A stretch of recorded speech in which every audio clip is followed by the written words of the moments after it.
Miren, se va de foco. Quedo yo en foco y esto no. Segunda parte. Vamos entonces a pensar cómo específicamente vamos a diseñar esas presentaciones. Cómo vamos a hacer que nuestras presentaciones luzcan bonitas. Entonces,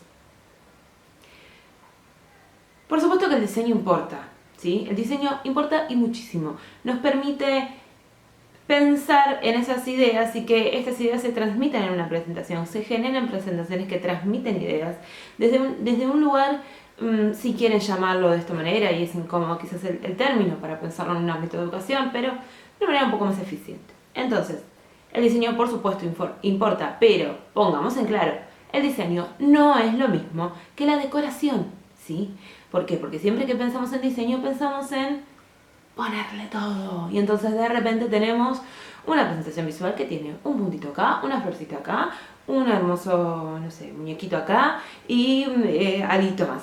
Digamos, aparece como tipo una presentación enorme en donde en realidad el texto o la cosa más importante que queremos que el otro lea no, ni siquiera se ve. Entonces debemos sí o sí tener en cuenta de que es muy importante el diseño, pero no así la decoración, ¿sí? No decoramos una presentación visual, la diseñamos. Perdonan a los diseñadores, pero digamos, hablamos en este sentido de poder pensar qué podemos hacer nosotros sin tener el conocimiento de un diseñador gráfico que por supuesto tiene mucho más afilado y mucho más concreto las nociones correspondientes al diseño específico gráfico. Tenemos que tener en cuenta que lo mejor para leer siempre va a ser un buen libro, por lo tanto, si siempre va a ser un buen libro, lo mejor para leer, porque hacemos presentaciones visuales que lo único que tienen es texto. Es un texto gigante, un texto imposible de leer. Nosotros terminamos haciendo una presentación que no le llega a todo el mundo, porque debemos diseñar para toda la audiencia. Esto quiere decir, el último de la fila importa. Deberíamos poder pensar en una presentación visual que le llegue a todos. Entonces, una presentación visual que tiene muchísimo texto y cortito así, chiquitito así, no nos va a servir, ¿sí? Bien. ¿Qué primero tenemos que hacer? Hacer un guión. Yo les voy a mostrar acá una opción de guión, una forma en la que yo tengo que aprendí en un curso virtual de diseño de presentaciones digitales, que básicamente es con post-it, ¿sí? Con esos papelitos que tienen pegamento. Los utilizo porque a mí me permite como ir pegando y ir moviendo de lugar. Escribo la idea principal porque como no usamos mucho texto, la verdad es que con la idea principal alcanza. Escribo la idea principal y con eso voy jugando. ¿Por qué? Porque voy estableciendo a ver si cuando veo todo junto tiene sentido lo que puse primero, lo que puse después, lo que puse al final, si tengo que cambiar una diapositiva de lugar. A mí me permite establecer como esta estructura lógica de las que hablaba antes, si tiene o no sentido. Entonces, podría ser una buena opción utilizar este tipo de guiones. Lo importante es hacer un guión. Cada uno elige la forma, pero sí previamente debemos saber exactamente qué va en la primera diapositiva, qué va en la segunda, qué va en la tercera, qué va en la cuarta, qué va en la quinta. No nos lanzamos en la computadora en blanco y vamos viendo qué ponemos, porque la realidad es que si hacemos eso, seguramente nuestra presentación visual no va a tener exactamente el orden necesario para desarrollar la idea que uno quiere desarrollar. La diapositiva es texto más imagen, ¿sí? Entonces, si es texto más imagen, ¿por qué hacemos diapositivas que solo son texto? ¿Sí? Imagen a veces es simplemente una decoración, decoración, ya hablamos de que la decoración no, pero digo, un elemento decorativo, un elemento que le da cierto diseño a la diapositiva. Eso puede ser una imagen, pero sí tenemos que tener en cuenta que tiene que haber imágenes en las diapositivas, porque si ese es un choclo de texto, en realidad lo que nos va a pasar es la sobrecarga cognitiva. Esto quiere decir, si nosotros leemos y al mismo tiempo hacemos digamos, yo estoy hablando y al mismo tiempo en la diapositiva aparece lo mismo que yo estoy hablando, la realidad es que lo que va a pasar es que a la persona se le produce algo que se llama efecto de eliminación. Es decir, ¿te escucho o leo? ¿Qué hago? Porque lo que decís es casi igual que lo que dice la diapositiva. Entonces, ¿qué es lo importante? ¿Lo que estoy escuchando o lo que estoy leyendo? ¿Copio? ¿Te escucho? ¿Qué hago? Entonces, la diapositiva no debería tener mucho texto. Es más, Si tiene apenas palabras, mucho mejor. Porque yo estoy diciendo lo importante. Si yo estoy acá hablando, mi diapositiva me acompaña al hablar. No trabaja sobre todo el contenido que yo tengo para decir, sino más bien me genera un marco de qué es lo que viene en todo caso después. Si yo estoy insegura y no sé exactamente qué es lo que tengo que decir, entonces agarro un papelito y lo tengo de costado y lo leo. Es preferible leer el papel que leer la diapositiva, siempre. ¿Sí? Entonces, si ustedes se sienten inseguras con alguna situación que tienen que leer y entonces piensan que la diapositiva es una buena apoyatura para decir exactamente lo que tienen que decir, no, agarren un papel y ténganlo al costado, pero no lean la diapositiva, ¿sí? Entonces, pensemos en algo muy concreto. Las diapositivas son gratis. Entonces, si son gratis, usémoslas. Y si la presentación visual que vamos a hacer tiene que tener 40 diapositivas, que las tenga. Pero usemos todas las diapositivas que sean necesarias. ¿Por qué? Porque lo que vamos a poner es una idea por diapositiva. Una sola idea por diapositiva. Y sí, usemos elementos que sean atractivos. ¿Por qué no usar elementos comúnmente relacionados con los memes? ¿Por qué no? Si llaman la atención, ¿por qué no? Y pensemos en aquellos elementos que me pueden establecer algún valor agregado en esto que yo estoy diciendo y que me pueden hacer que el otro me preste atención, mantenga su atención en esto que yo estoy diciendo. Muy bien, la letra, su tamaño. Vamos a necesitar una letra de un tamaño acorde a también nuestra audiencia. Por supuesto que si estamos hablando de una diapositiva que vamos a poner en un auditorio muy grande, la letra tiene que ser grande, muy grande. Si lo vamos a hacer en un aula, probablemente podemos hacer una letra un poco más chica, pero siempre tiene que ser, en definitiva, grande. ¿Cómo me doy cuenta si la letra es grande? No podemos decir tamaño tanto, porque la fuente, o sea, el estilo de cada letra, ¿sí? Se llaman fuentes, las fuentes varía el tamaño de acuerdo a la fuente. Entonces puede ser que en fuentes el tamaño 20 sea un tamaño grande y en otras fuentes el tamaño 20 sea súper chico. Entonces no podemos decir tamaño en números, pero sí decirles, por ejemplo, que si nosotros ponemos, ¿vieron la presentación? La presentación preliminar que hace, por ejemplo, PowerPoint, o si bajamos el zoom de vista a lo mismo, o sea, lo ponemos en un tamañito así a la diapositiva, tenemos que identificar qué es lo que dice, ¿sí? Con eso nos vamos a dar cuenta si la letra es lo suficientemente grande para nuestra alocución luego. Tipo de fuente. A ver, existen dos grandes grupos de fuentes, la sans serif y la serif. Las serif son aquellas que tienen como ciertos garabatos, ciertas terminaciones un poco más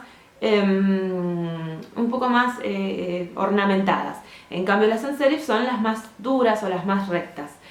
Por supuesto que acá vemos una serif que es Times New Roman. O sea, la Times New Roman estamos muy acostumbrados a verla, entonces no nos produce demasiado problema. Pero pensemos en una serif del estilo gótico. Deberíamos evitarlas, ¿sí? Ese tipo de letras que generan en nuestro auditorio o en nuestro interlocutor un momento de ¿qué dice? No las usamos, porque nosotros lo que necesitamos es que esa presentación sea comunicable, llegue al otro. De alguna manera el otro entienda lo que yo estoy diciendo. Entonces, ¿cómo voy a hacer una presentación visual que al otro le cueste leerla? ¿Sí? Evitemos letras raras, por más que nos parezcan hermosas. Si la letra es muy hermosa, pero no se entiende bien, no la usamos, ¿sí? Y por supuesto no usamos más de 2 tipos de fuentes. ¿Por qué? Porque todo muy lindo, sí, tenemos 200.000 millones de fuentes, pero ¿saben qué? Tenemos que hacer que la diapositiva sea comunicable, no bella y divina y no, insisto, no es decoración, es diseño. Entonces, muchas veces es mejor usar alguna letra que sea un poquito más, si quieren, así, más linda, esas que les caen más simpática, y una bien recta, bien común, ¿sí? Bien Arial, por decirlo de alguna manera. Y por supuesto, si hacemos algún cambio de dirección, o sea, si las ponemos así, WhatsApp, o las vamos poniéndolas como en distintas direcciones, que sea para que agregue algo, que tenga algún sentido ese cambio de dirección, no por la nada misma, sino pensando en algo que le genera un aporte. ¿Cómo vamos a pensar los colores en la presentación? Tenemos que elegir muy bien esos colores de la presentación. Para eso nos vamos a servir del círculo cromático en los primeros momentos para poder entender cómo pensar esas presentaciones. El círculo cromático es un elemento muy interesante que se utiliza en el arte, pero que deberíamos también trabajarlo en estas funciones Porque, por ejemplo, en una presentación visual, si nosotros utilizamos bien esos colores, vamos a hacer que esa presentación quede llamativa, linda, atractiva, todo lo que ustedes ya saben. Vamos a tener distintos tipos de colores. Vamos a tener en el círculo cromático aquellos que tienen que ver con los complementarios, es decir, que están en forma opuesta en ese círculo cromático, los análogos, que son los que están siempre cerquita, y los monocromáticos, que son la gama del mismo color en ese mismo círculo cromático. Podemos elegir en función de eso. Siempre es una buena ayuda decir, bueno, ¿qué color elijo? A mí, por ejemplo, el amarillo y el violeta juntos me parecen una función hermosa, una cosa hermosa. Pensemos que esa puede ser una buena combinación, pero hay un montón otras, ¿sí? Por supuesto, tienen que iluminar la esencia de aquella presentación que estamos contando. Entonces es importante pensar en función de lo que quiero contar. Vieron que está muy asociado algunos colores a determinadas cuestiones que tienen que ver con sentimientos o con, bueno, también podríamos jugar un poco con eso. Eso se llama psicología del color y, por ejemplo, no sé, el rojo está asociado a la pasión o al amor, el azul está asociado al frío, también el rojo está asociado al calor, el azul también está asociado a todo lo que es más formal, más serio, el violeta está asociado a todo lo que tiene que ver con el yoga, todo lo femenino, digamos, es como una cosa ahí. Bueno, y así con distintos colores. También pasa que ciertos colores tienen un significado en ese momento para esa cultura, por supuesto, siempre van a tener que ver con la cultura principalmente y a veces específicamente con lo que pasa en ese momento. Entonces hoy por hoy tenemos ciertos colores que significan algo para todos nosotros, como puede ser el verde y el celeste, en función del debate por la interrupción voluntaria del embarazo, o por ejemplo, no sé, el amarillo para determinado sector político partidario, el celeste para otro, digamos, aparecen como también algunas ideas ahí respecto del color de lo que uno lo asocia, que también podríamos hacerlo jugar o evitarlo si no los queremos usar y hacerlo jugar para nuestras propias presentaciones visuales. Nos sirve muchas veces el color para subtitular una imagen. A veces tenemos fondos muy abigarrados, fondos muy difíciles, fondos muy con mucho relieve o muchos elementos, entonces nos sirve poner un cuadrado de color para poner encima un texto y así se puede entender lo que estamos diciendo. Es un buen elemento. Otra de las formas por las que vamos a usar el color es para juntar elementos del mismo tema, ¿sí? Entonces a veces nos sirve cuando estamos haciendo, por ejemplo, un esquema en donde hay varios temas. Los subtemas que pertenecen a un tema van por un lado con un color y así, ¿no? Entonces eso nos permite también cómo establecer ciertas ideas conjuntas. Otra de las cosas para las que nos va a servir el color es para marcar un énfasis. O sea, de repente estamos con una idea más monocromática o análoga y de repente introducimos un color que es completamente distinto al que veníamos utilizando y ahí marcamos un énfasis interesante. Podríamos pensarlo desde ese lugar. Y otra de las opciones por las cuales podemos utilizar el color, o que nos podría servir el color, es para crear una atmósfera. Esto quiere decir crear una sensación, una idea concreta de que está transmitiendo esa diapositiva. Bueno, esto es todo por lo que tenemos que charlar en cuanto a lo que es la presentación visual. Recuerden que para poder elegir una imagen hay ciertos pasos importantes para poder buscarlos en internet. Es muy importante la calidad de la imagen, así que siempre tenemos que buscar filtrando por el tamaño de la imagen.